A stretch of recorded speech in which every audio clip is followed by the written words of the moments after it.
selamat siang semuanya. Kita belum ngucapin Happy New Year, kita ngucapin dulu. Happy New Year buat semuanya. Semoga tahun 2021 ini nanti makin berkah ya semuanya, selalu sehat, juga makin maju gitu.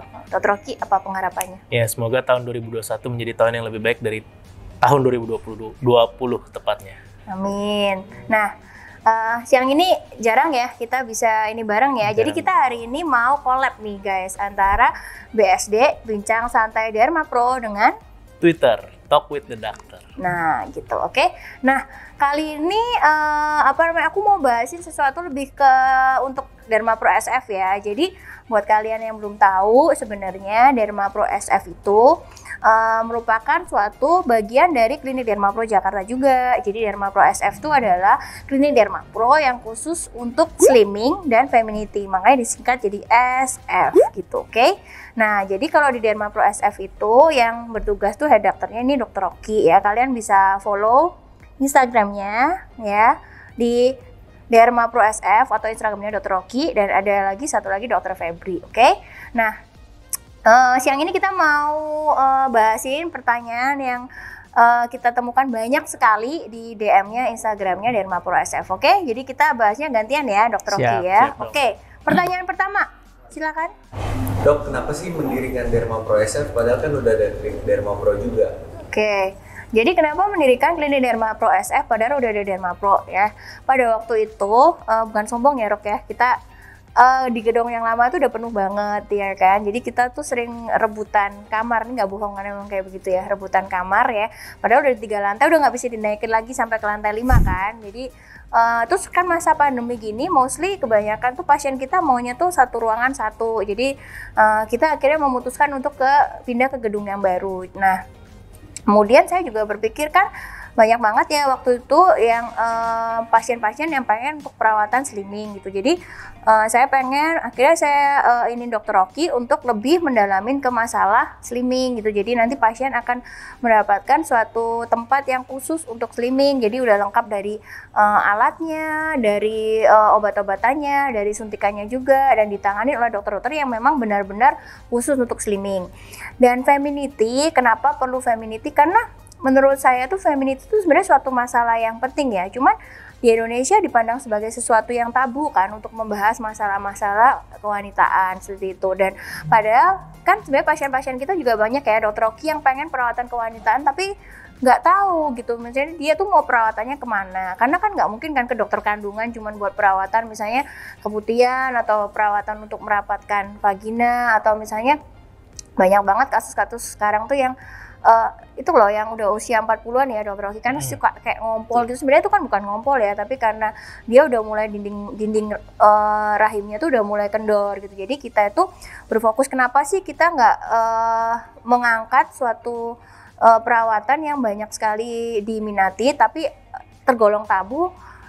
Padahal itu sesuatu yang penting. Jadi saya pengennya pasien-pasien kita mendapatkan suatu klinik yang benar-benar cozy untuk perawatan femininity. Terus kemudian juga kan nggak mungkin kan kita mau perawatannya di tempat-tempat yang anta beranta terus nggak ditanganin sama dokter kayak gitu. Nah ini kita udah ada tempatnya yang cozy atas nama Derma Pro juga, terus ditanganin oleh dokter yang berpengalaman kayak Dr. Rocky, kayak Dr. Febri.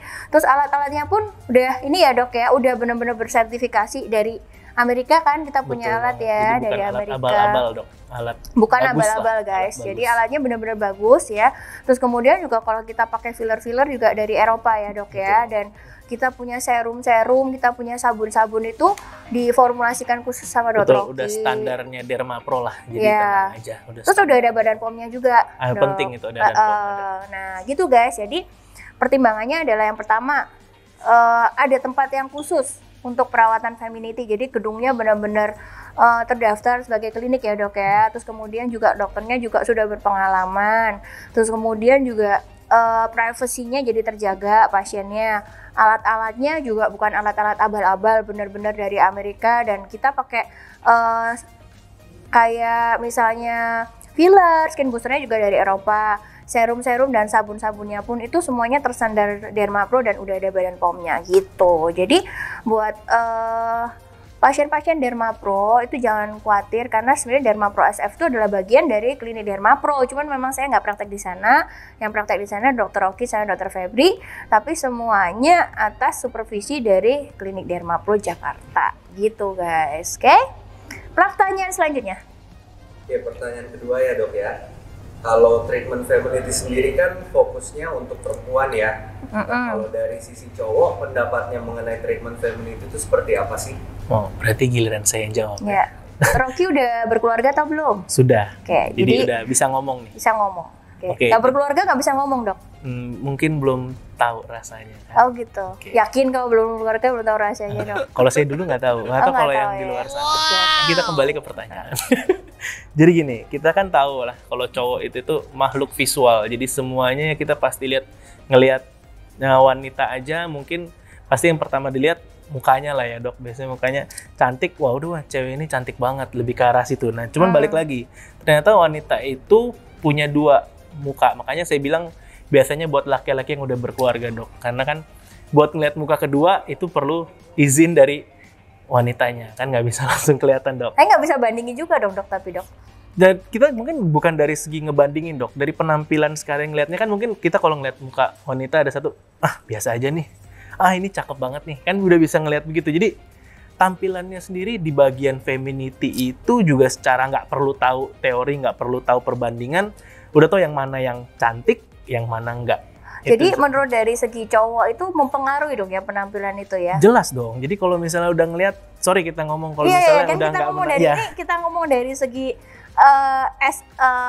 cowok dan as a doctors ya. Betul, Kalau aku kan nanyanya dari segi cewek dan as a doctors gitu kan. Banyak pasien-pasien sorry ya kayak lampunya juga digelapin juga nggak kelihatan apa-apa dok sih. Betul. Jadi kan ternyata penting ya menurut penting cowok dong. ya. Jadi kan nggak selalu gimana ya, nggak selalu semua kan, cowok kayak betul, begitu. betul kan, nggak semua cowok.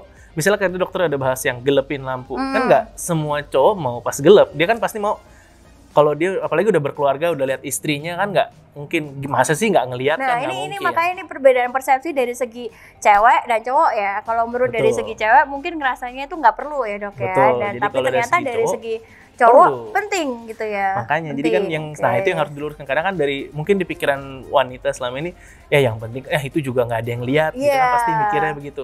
Sebenarnya enggak, karena tadi saya bilang itu kan dari segi cowok ngelihat aja, kalau udah lihat wah ya kita ngomong Malas bagus gitu lah jadi gitu. ya. Kalau misalnya tempat itunya kurang oke ya pasti kok gini sih gitu kan. Mungkin dia nggak perlu ngebandingin atau apa, tapi kan dia sekali lihat udah tahu. Makanya laki-laki itu makhluk visual, jadi jadi ngelihat ternyata banget. tuh penting ya dok ya penampilan Penting. estetika dari organ kewanitaan itu. Nggak jadi karena kita kebanyakan kan nggak pernah bertanya ya. Ini kita harus tanya dari segi laki-laki. Ternyata estetika itu penting gitu. Penting. Seberapa penting dok? Penting ya kita buat memulai semua. Tapi kan dari awal tadi bahasnya kan muka wanita. Kita ngeliat cowok, kalau ngeliat cewek cakep pasti nengok dong. Kalau ngeliat cewek biasa aja ya udahlah gitu kan, ya udahlah biarin aja gitu. Lebih karena itu sama pentingnya. Cuman kalau yang ini mungkin lebih privacy karena kan nggak semua orang bisa lihat, lebih ke arah itu. Lagian juga tadi kalau dari femininity sendiri, selain ngomongin dari segi estetiknya kan, dari segi kita ngomong pasti nggak bisa jauh-jauh. Kalau ngomong femininity pasti kualitas seksual pasti ngaruh dong. Jadi dari estetikanya aja udah penting. Nah ini lebih dalam lagi ya. Jadi kualitas seksual. Jadi estetika aja itu nggak cukup ya. Iya benar.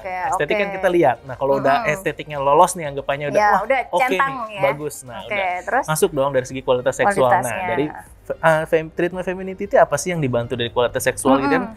Satu itu di bagian ngencengin bagian dalamnya. Karena jadi tampak lebih kencang atau sering lebih ngegigit lah kalau ngomongnya gitu, ceritanya gitu. Kemudian dia juga dari segi bau, karena kan dari treatmentnya femininity sendiri kan mengurangi keputihan ya, apalagi keputihan yang tidak bagus lah, yang jadi kan jadi ada bau, warna jadi gimana gitu kan. Jadi dari segi warna juga lendirnya jadi, pokoknya dari segi bau biasa paling mengganggu lah dari segi baunya.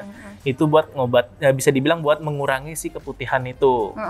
Kemudian yang ketiga, dari kalau misalnya kan ada beberapa wanita yang apabila sedang berhubungan tuh kayak terlalu basah ya. Terlalu basah tuh juga berpengaruh. Aku karena malah ngerasanya kalau pasien-pasienku tuh terlalu kering justru dia. Betul. Jadi kalau yang terlalu kering bermasalah kan, semua yang terlalu bermasalah. Kalau terlalu basah pun juga bermasalah, karena kita ngomong ya jadi kurang berasa lah gitu, ngomongnya secara kurang nyengkrem gitu ya. Itulah, jadi ya kurang lah gitu pokoknya. Jadi gitu. kita ngomong ya harus kita nggak bisa jauh-jauh dari kata vulgar kalau femininity, emang harus bahasnya begitu sih. Jadi kita emang harus ngomong. Jadi aku ngasih kesimpulan ya guys, ini kita benar-benar membahas dari segi kehidupan sehari-hari ya. Cuman memang jarang dibahas gitu, dan itu orang-orang kan masih malu. Ya, kenapa kita sebagai dokter estetik membahas ini? Kita sama sekali bukan melangkain dokter kandungan ya, dok ya, bukan. Tapi karena kadang-kadang beberapa pasien itu memang attach sama dokter estetiknya, dan untuk membahas begini tuh kadang-kadang mereka lebih terbuka gitu, karena memang udah terbiasa merawat muka pertamanya tadi. Betul. Itu ya. Jadi dari segi dokter Oki sebagai cowok kan, dokter Oki juga banyak berteman dengan cowok juga yang mungkin mereka membicarakan hal-hal yang menurut penting, yang menurut kita cewek menurut itu nggak penting ya. Dari tadi kan dokter Oki bilang estetik dari luar itu penting kan, ya kan? Estetik udah bisa diperbaruin juga ya dok ya di klinik kita ya, bisa, estetik ya. Jadi kita secara estetiknya kita bisa mempercantik lah sama kayak nanti wajah di atas. Kita bahas satu-satu tentang estetiknya. Terus kualitas seksualnya dari segi menggigit atau enggaknya. Betul. Ya kan. Terus basah atau enggaknya ya kan, sama apalagi kalau baunya nggak sedap gitu kan. Jadi kita membahasnya masalah itu guys. Jadi kenapa menurut cowok tuh penting banget, karena kalau ada empat-empatnya itu nggak dipenuhin kadang-kadang jadi mendorong perselingkuhan nggak kayak gitu kira-kira? Bisa jadi dok. Oke, jadi tadi kan kalian udah dengar ya dari penjelasannya dari dokter Oki. Nah, untuk menguatkan lagi nih dok soal pentingnya femininity buat cowok nih, kita bakal ada survei nih. Kita akan mewawancarai sejumlah laki-laki. Menurut lo perlu yang udah belum married nggak?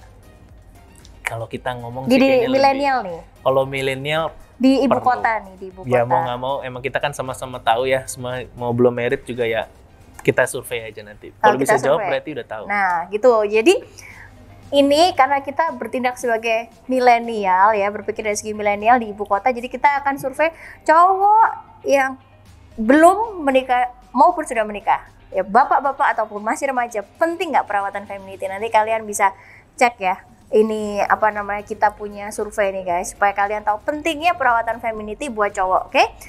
Jadi gitu aja dok, kita sekian dulu ya untuk episode kali ini, dan kita bakal ada episode lagi collab antara BSD dan Twitter, dan kalian mesti follow Instagramnya DermaProSF ya, supaya kalian bisa tahu informasi-informasi penting, bukan tabu ya, tapi kita benar-benar ngomong dari segi seorang dokter ya. Dan juga follow YouTube-nya DermaProSF. DermaProSF apa? Belum ada. Oh, ya udah. Saya belum YouTube-nya apa. Jadi kalian follow aja Instagramnya DermaProSF buat tahu informasi-informasi yang penting seputar perawatan, slimming, dan femininity. Sampai ketemu lagi.